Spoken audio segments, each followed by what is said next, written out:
Thanks, everybody.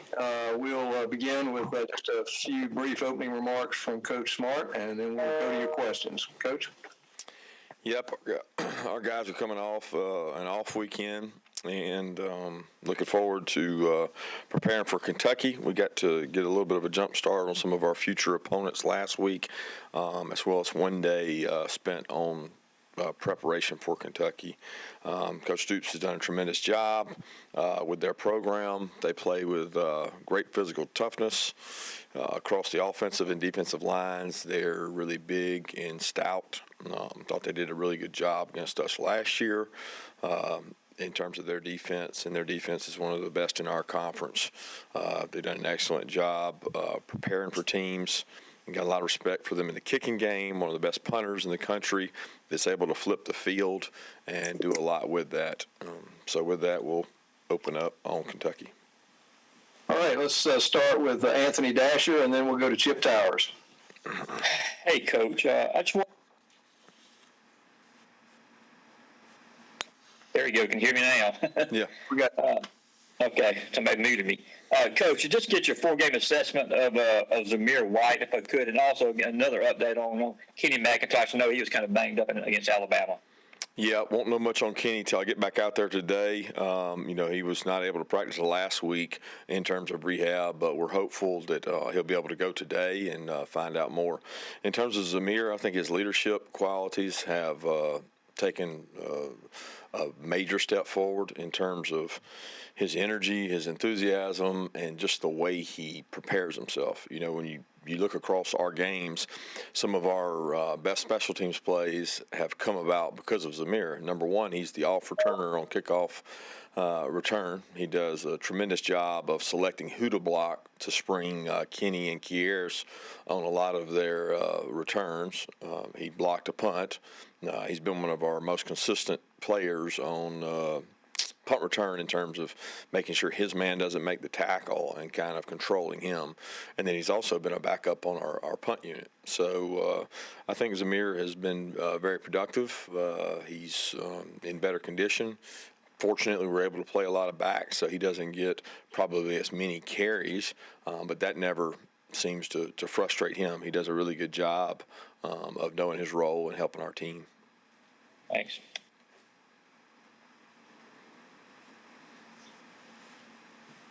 Chip? Oh, sorry about that. Yeah, Coach, just how would you describe the off week in terms of production? And I just wondered, this weekend, obviously, your guys were off. But was there, how much concern was there from you, about everybody staying safe and all that kind of stuff? Was it something that you addressed with them before you kind of turned them loose for the weekend? Yeah, we talk about it every day. I mean, there's not a day that goes by that we don't finish the practice, the walk through, the session, whatever we're doing, that we don't address what they're going to be doing next in terms of time.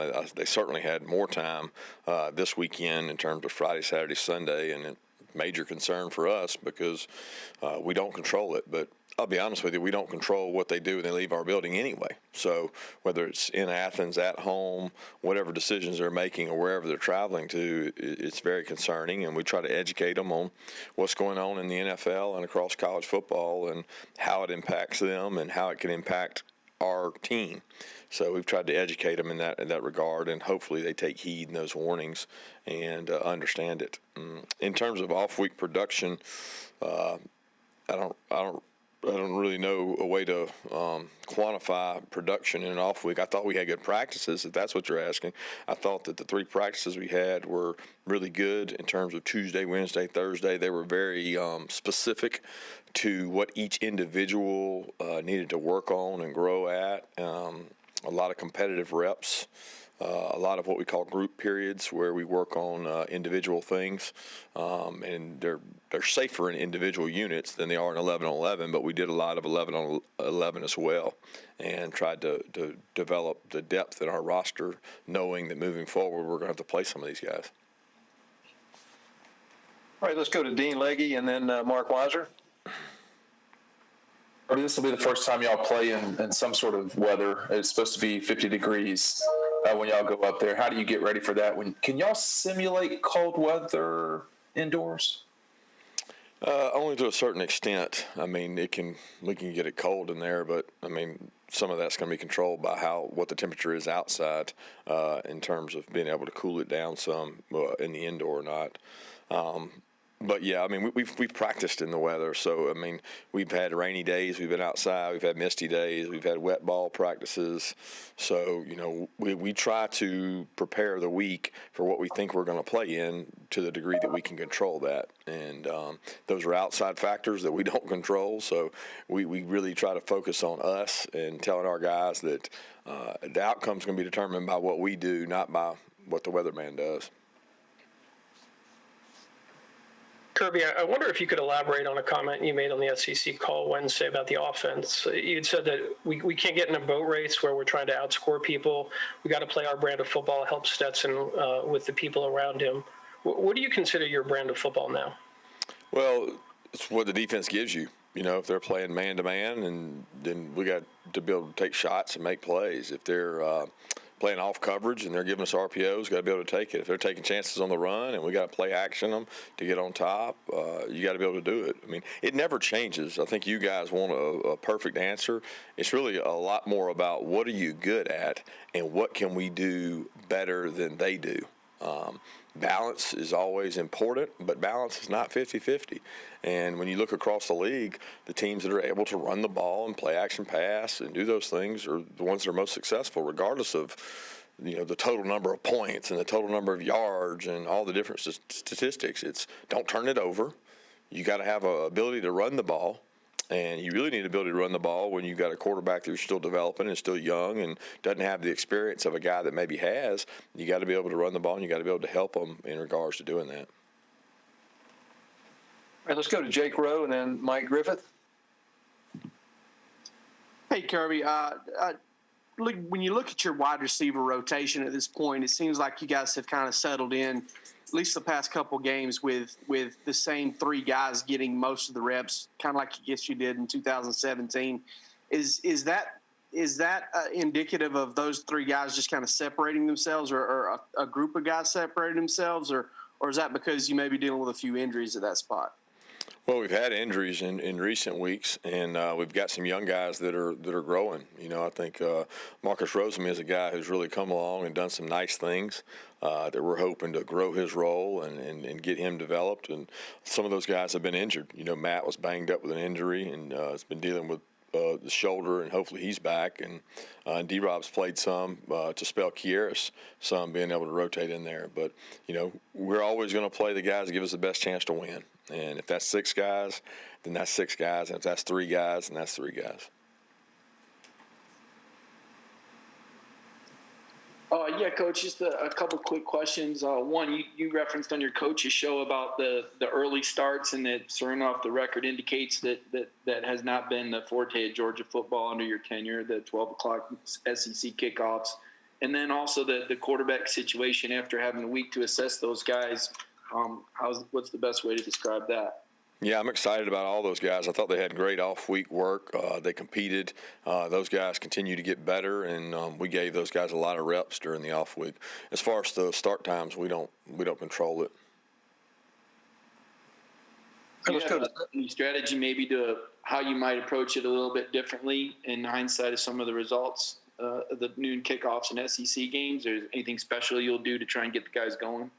Don't think so. I mean, biggest thing is that, we got to do a great job preparing for Kentucky, and regardless of the start time, we do different stuff every time we play at noon. So, I mean, it's not like there's a magic wand you wave. Your team's got to do a good job of preparing mentally for 12 o'clock kickoff. I mean, the NFL starts at noon or 1 o'clock most games, so it's not something that they shouldn't be aware of or used to. It's just it is what it is, and you got to do a good job being ready to go out there mentally and be able to play, regardless of who's in the stands, regardless of who we play, regardless of what time we play. We control what we do, and we control our mindset, and if we do that well, then we have to go execute and play well. All right, let's go to Seth Emerson and then Brandon Sudge. Kirby, I had the same question as Mark on the brand comment. As far as playing to an identity, finding an identity on offense. Has that been a little bit tougher with everything that's happened, whether it's no spring practice, Newman opting out, all the new starters on offense? Is it still a little bit of kind of adjustment period? I think it's a little bit based on the defenses you play. I don't think that you solely control what your identity is, just yourself. Some of that is created through playing in games, who's healthy, what you're capable of, what they play against you. How defenses play us sometimes determine where we run the ball, which run plays we run, how much we run. A lot of that's dictated by that, and I think the identity that you want to have is you want to be balanced. You want to be able to throw the ball when you want to throw the ball and run the ball when you want to run the ball, and those things are important to being successful. Just like on defense, being able to dictate to them what you do.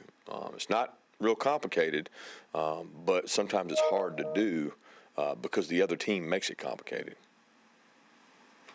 Hey, Kirby, in terms of special teams and everything, and so with Jake Fromm and the job that he's done and everything, did you ever see like a light bulb or anything that clicked on with him that was able to allow him to have improvements? And then also with him and Westy, how are the two of those guys kind of a weapon in each of their duties, and how is Scott Cochran kind of allowed them to get there?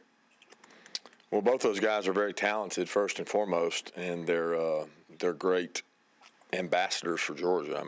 Kamara and Pod are number one. They're great students. They're great kids. They work really hard at their trade. I would definitely say Kamara has become a weapon in terms of his ability to hit really long punts. I think we got to be careful that we don't outkick our coverage at times, and his distance has to match his hang, and he's got to hit his field zones, which he knows those things are important. But he is a weapon in terms of his leg strength. And when we knew about that, we knew that when we recruited him. It didn't necessarily always come out that way as freshman year, and I think anytime you punt as a freshman, you go through some growing pains. But since then, I think he's gotten better. I thought he was really good with his kickoffs against Alabama, and Pod has been pretty consistent. Would like for him to be a little more consistent with the field goals and make those, but he's a kid that knows the work he has to put in, and he works hard at it. Those guys have been good players for us. All right, let's go to Mark Bradley, and then we'll go to the red and black, either Augusta or Austin. Mark? Kirby, I know your favorite questions always involve Nick Saban, but I apologize. I'm going to ask one anyway. Coach Saban said last week that he now has come to believe that great defenses will no longer stop great offenses, and he referenced your game with Alabama as an example of that. Do you feel the paradigm has shifted that much, and do you feel that the team with the better offense is now going to be the team that wins championships? Well, I think if you look at recent history, elite offenses have certainly done well in the playoffs and really won most of the championships. If you look across the board at the biggest offensive numbers and kind of the output of those offensive numbers, whether it be Clemson, whether it be Alabama, or whether it be LSU, I would argue that each one of those teams had pretty good defenses. So it's not a clear-cut question. It's not a clear-cut answer. It's not easy to say this or that. There's a lot of factors that go into it, but scoring offense and being able to score points is a tremendous factor, and a lot of the offenses have been ahead of the really good offenses have been ahead of the really good defenses. I don't disagree with that, but I think if you look across the board, there are some teams out there that have really dynamic offenses that don't have defenses, and they struggle. they struggle when they go play really good teams anyway. So you're really looking to have both. But I do respect that Clemson's won championships with good defenses, and Alabama, even when they won theirs, they beat us. They had a dynamic offense, but they had good defense. And then when you go to LSU last year, nobody even talks about their defense, but they obviously had good defense too because they got players playing all over the NFL. Thank you. Hey, Kirby. You often emphasize the importance of physicality for each game. I mean, you already mentioned it earlier about Kentucky and their physicality that they bring. Do you feel from, that standpoint, from a physicality standpoint, that the offense and the offensive line specifically is doing enough to find success running the ball? Or is the reason for the low rushing totals so far this season more about execution as a whole? No, I would say it's probably more about opportunities. I mean, I feel like we've got the ability to run the ball well. We probably the poorest performance we had in terms of rushing the ball was the Arkansas game, and we've come a long way since then. That number still factors in there because of the number of games we've played. But I'll tell you this: Kentucky is as physical a front that we have played, and it showed last year. I mean, they were really physical up front. They always have been. They build their defense around that. They do a great job across the offensive and defensive lines, and that's what makes them tough to play. They don't give up a lot of points on defense. They really play well, and they play physical, and they've done a great job of that. So for us, that's a great challenge for our offensive line to go against one of the bigger defensive lines that we'll ever play in terms of moving them and being able to create run game. Let's go to Charles Odom and then Jeff Schultz.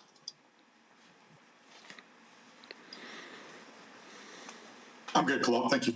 Okay, Jeff? Yeah, Kirby, spinning off one of your earlier answers, in terms of as an offense, you try to figure out what you're good at, and then you go and you attack your opponent.